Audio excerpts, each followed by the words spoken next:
Hello friends, स्वागत है इस वीडियो में आप सभी लोगों का। जैसा कि आप लोग जानते हैं कि इस वीडियो में मैं सभी त्रिभुजों के क्षेत्रफल कैसे निकाला जाता है और उससे रिलेटेड एक एक क्वेश्चन आप लोगों को कराऊंगा। जैसा कि आप लोग देख रहे हैं विषमबाहु त्रिभुज, विषमबाहु त्रिभुज का क्षेत्रफल कैसे निकाला जाता है और इससे रिलेटेड एक एक क्वेश्चन। फिर उसके बाद से हम लोग पढ़ेंगे समबाहु त्रिभुज, समबाहु त्रिभुज का क्षेत्रफल कैसे निकाला जाता है, उसका परिमाप कैसे निकाला जाता है और उससे रिलेटेड एक क्वेश्चन। फिर उसके बाद से हम लोग पढ़ेंगे समकोण त्रिभुज, समकोण त्रिभुज का क्षेत्रफल कैसे निकाला जाता है और उससे रिलेटेड एक क्वेश्चन। और फाइनली जो निकल कर आता है, जो कि सबसे इम्पोर्टेंट है, वो है हमारा समद्विबाहु समकोण त्रिभुज का क्षेत्रफल। क्योंकि अक्सर सभी स्टूडेंट समबाहु विषमबाहु त्रिभुज के बारे में तो थोड़ा बहुत जानते हैं, लेकिन समद्विबाहु समकोण त्रिभुज बहुत ही इम्पोर्टेंट है, क्योंकि अक्सर एग्जाम में इससे एक दो क्वेश्चन पूछे जाते हैं।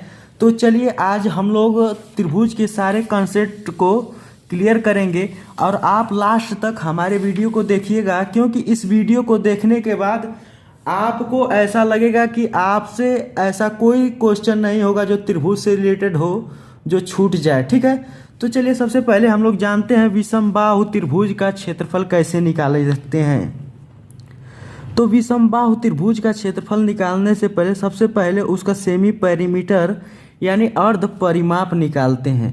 और अर्ध परिमाप क्या होता है, तीनों भुजाओं को जोड़ देते हैं।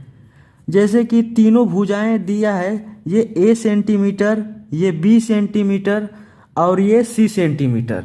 तो तीनों भुजाओं को हम लोग जोड़कर और फिर उसके बाद उसका आधा कर देंगे तो हम लोगों का निकल जाएगा सेमी पेरीमीटर यानी कि अर्ध परिमाप। और अर्ध परिमाप निकालने के बाद से विषमबाहु त्रिभुज का जो क्षेत्रफल होगा वो उसका फार्मूला होता है रूट में यस इंटू रूट में S minus A into S minus B into S minus सी।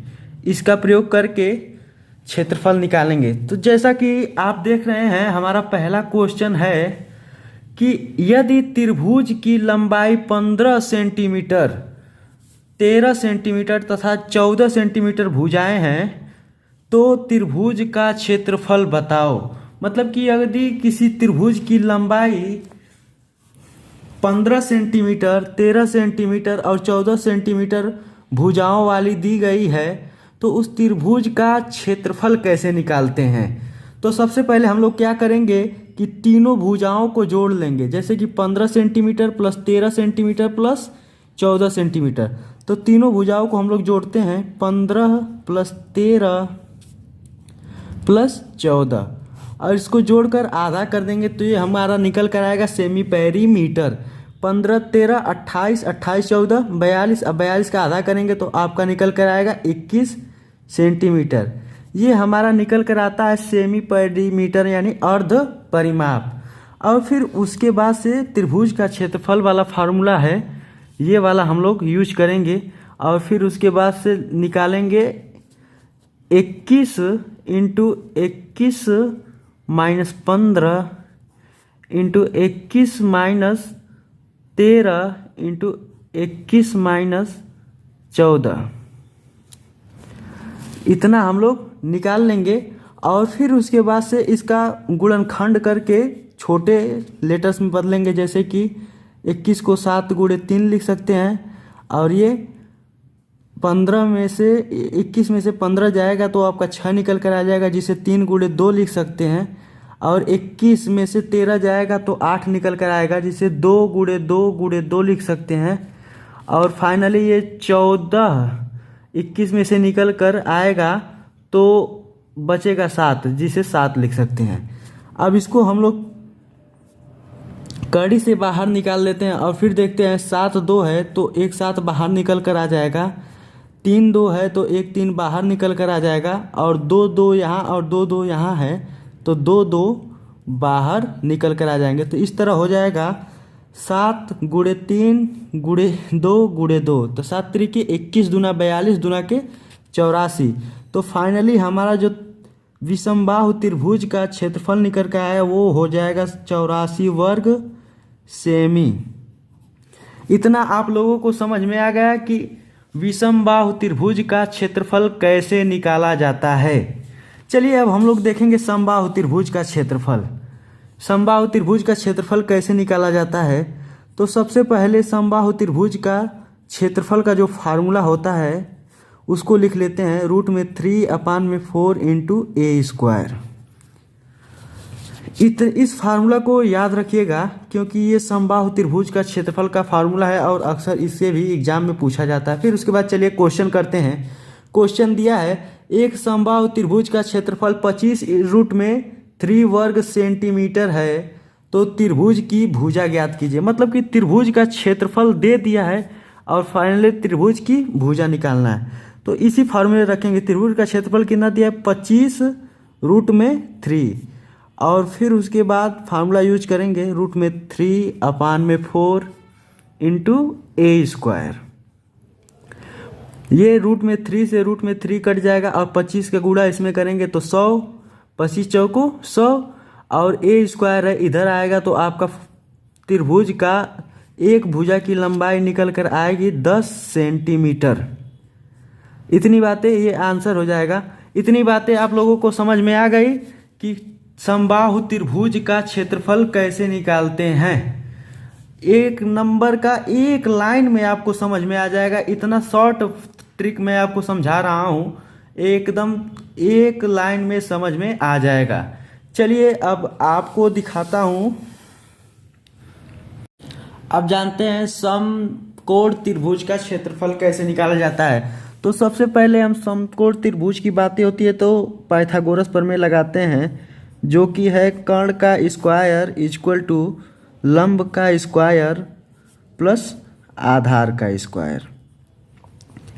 ये तो हो गया आपका पाइथागोरस प्रमेय से।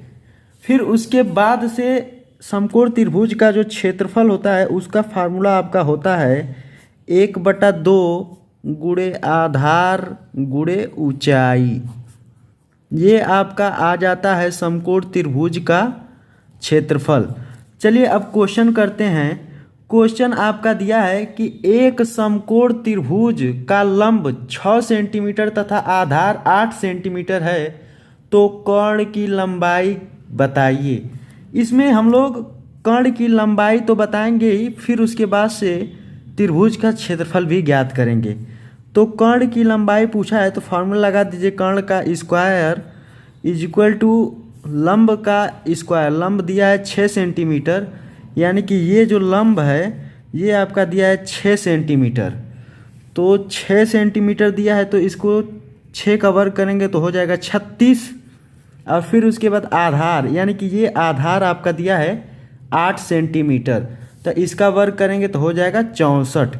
दोनों को जोड़ेंगे तो 36 64 100 हो जाएगा। और कर्ण का इधर स्क्वायर है, स्क्वायर इधर जाएगा तो कर्ण का जो निकल कर आएगा लंबाई वो हो जाएगा आपका 10 सेंटीमीटर। कर्ण का लंबाई आपका आ गया तो फिर उसके बाद से त्रिभुज का क्षेत्रफल वाले फार्मूला से इसका क्षेत्रफल निकाल देते हैं। 1/2 आधार दिया है 8 सेंटीमीटर गुणे आधार और ऊंचाई दिया है 6 सेंटीमीटर गुणे ऊंचाई। इससे इसको काटेंगे तो निकल कर आएगा 4 और 4 का गुणा 6 में करेंगे तो 4 छक्का 24 और ये आपका हो जाएगा वर्ग सेंटीमीटर। तो इसमें समकोण त्रिभुज का कर्ण और समकोण त्रिभुज का क्षेत्रफल दोनों हम लोग फाइंड कर लिए। अब चलिए फाइनली हम लोग जानते हैं समद्विबाहु समकोण त्रिभुज, जो कि बहुत इंपॉर्टेंट होता है। तो इसका फार्मूला आप लोग जान जाएंगे तो समझिए क्वेश्चन आप लोग आसानी से कर लेंगे। इसका फार्मूला होता है कर्ण का स्क्वायर अपान 4 इक्वल टू लंब का स्क्वायर अपान में 2 इक्वल टू आधार का स्क्वायर अपान में 2 इक्वल टू त्रिभुज का क्षेत्रफल। मतलब कि त्रिभुज का क्षेत्रफल और कर्ण लंब और आधार में ये रिलेशन है। इतनी बातें अगर आपके समझ में आ गई तो क्वेश्चन को बहुत आसानी से कर लेंगे। चलिए क्वेश्चन देखते हैं। एक समद्विबाहु समकोण त्रिभुज का क्षेत्रफल 64 सेंटीमीटर स्क्वायर है, तो उसका कर्ण की लंबाई बताइए। तो कर्ण की लंबाई पूछा है, क्षेत्रफल दिया है, तो ये वाला रिलेशन अपनाएंगे कि क्षेत्रफल बराबर कर्ण का स्क्वायर अपान में 4। क्षेत्रफल आपका दिया है 64 सेंटीमीटर, लिखेंगे 64 और ये इधर आ जाएगा गुणे 4 इज इक्वल टू कर्ण का स्क्वायर।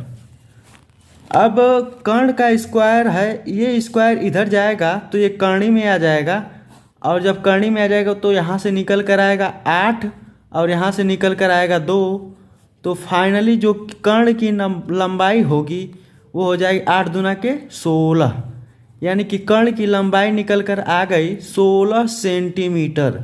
तो इस वीडियो में मुझे नहीं लगता है कि आपको कोई भी दिक्कत होगी या कोई भी परेशानी हुई होगी त्रिभुज के क्षेत्रफल निकालने में। ऐसे ही अमेजिंग वीडियो हम आपके लिए बनाएंगे ताकि बहुत कम समय में आप आसानी से नॉलेज प्राप्त कर लें। चलिए आज के वीडियो में इतना ही, धन्यवाद।